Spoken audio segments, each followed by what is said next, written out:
Hey, have you ever stopped to wonder why you'll always pick one brand over another, even if the price is basically the same?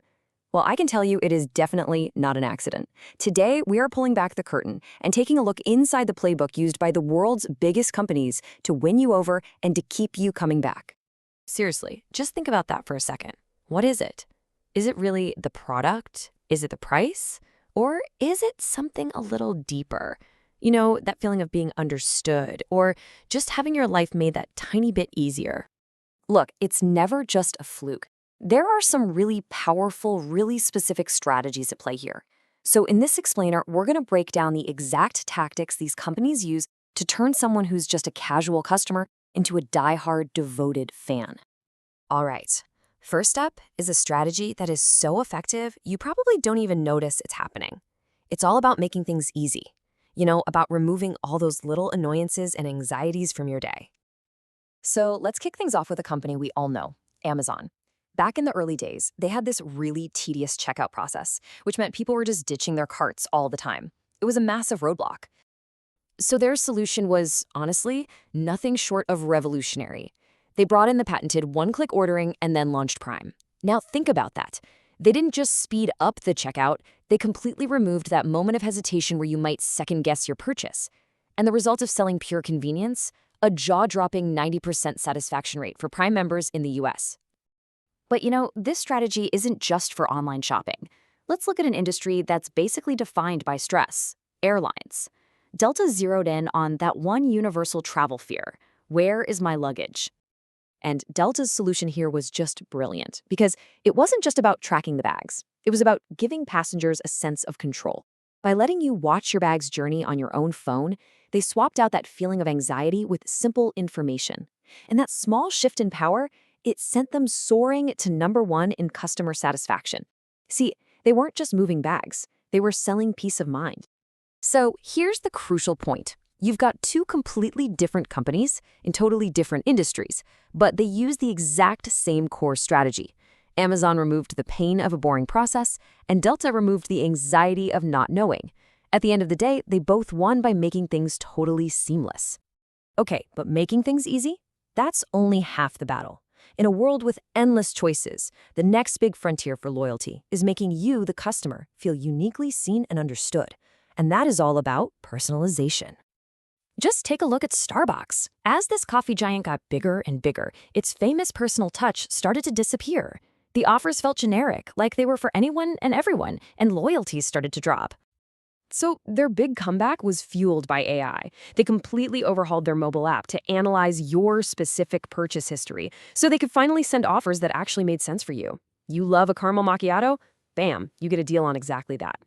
This kind of digital intimacy drove people back to the stores and now powers over a quarter of all their US sales. It made a global chain feel like your local coffee shop again. Now, what about a company that has the opposite problem? Not too few options, but way, way too many. I'm talking about Netflix. They were facing this classic paradox of choice. Their library was so huge that you'd spend forever scrolling, you'd get overwhelmed, and sometimes you'd just give up without watching anything. Sound familiar? So how did they fix that? Well, the answer lies in this one single massive number: 80%. Yep, 80% of the content watched on Netflix doesn't come from someone searching for a title. It comes directly from its recommendations. By essentially becoming a personal movie curator for millions of us, Netflix didn't just solve the paradox of choice. They cut down on that endless scrolling and slashed the number of people canceling their subscriptions. So we've seen some incredible tech solutions from Amazon, Delta, Starbucks, Netflix. It's pretty impressive. But you gotta wonder, is an algorithm always the best way to build a really deep, lasting connection with a customer? And that leads us right into our third and final strategy: the human touch. This is all about recognizing that the most powerful tool for building loyalty isn't always lines of code. Sometimes it's just a conversation. It's about empathy.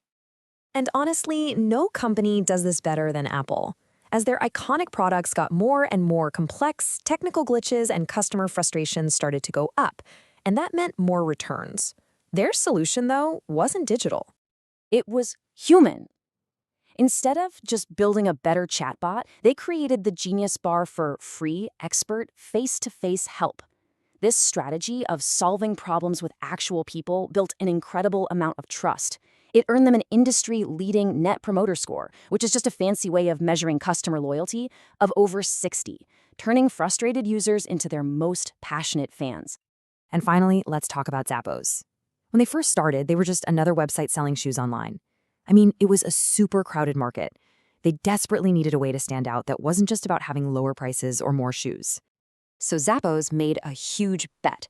They decided their real product wasn't shoes, it was customer service.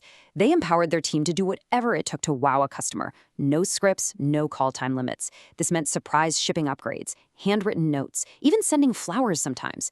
And this deep, deep investment in human connection created one of the most incredible loyalty stats you'll ever see. A stunning 75% of their sales now come from repeat customers. So, after looking at all these giants of industry, what are the big lessons here?